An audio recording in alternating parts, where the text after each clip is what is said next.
Grafting गरेको कागतीको बिरुवा हो कि कागतीको बिरुवा हुनुपर्ने चाहिँ यस्तो हो। तर यो ग्राफ्टिङ गरेको भन्दा पनि मुनतिरबाट चाहिँ यो 3 पाते आइदियो। अब बिस्तारै बिस्तारै चाहिँ यो सुक्दै मर्दै जान्छ अनि यो मात्रै बढ्दै जान्छ क्या। अनि त्यसपछि चाहिँ यसमा के फल्न थाल्छ। त्यही भएर हामीले यस्तो भएकोहरू चाहिँ यसरी काटिदियौँ भने चाहिँ यसलाई मात्रै बढ्न दिनुपर्छ। जस भर्खरै असारतिर साउनतिर तपाईँहरूले यस्तो कागतीहरू रोप्नु भएको छ ग्राफ्टिङ गरेको भने चाहिँ एकचोटि यसो बगानहरू अनुगमन गरेर यस्तो 3 पातेहरूलाई चाहिँ काटिदिनु होला। ग्राफ्टिङ गरेको भन्दा माथि आएकोलाई मात्रै राख्नु होला यस्तो खालकोलाई कागतीलाई, अनि तलको योलाई चाहिँ काट्न सक्नुहुनेछ। अनि यहाँ चाहिँ यस्तो भएको छ, त्यही भएर यो मात्रै हुर्क्यो नि त।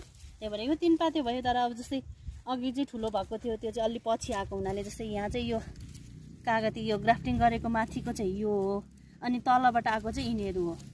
यिनीहरू हुर्किसक्यो, अब बिस्तारै यो मर्छ मैले भनेको थिएँ नि त, हो यसरी नै मर्ने हो।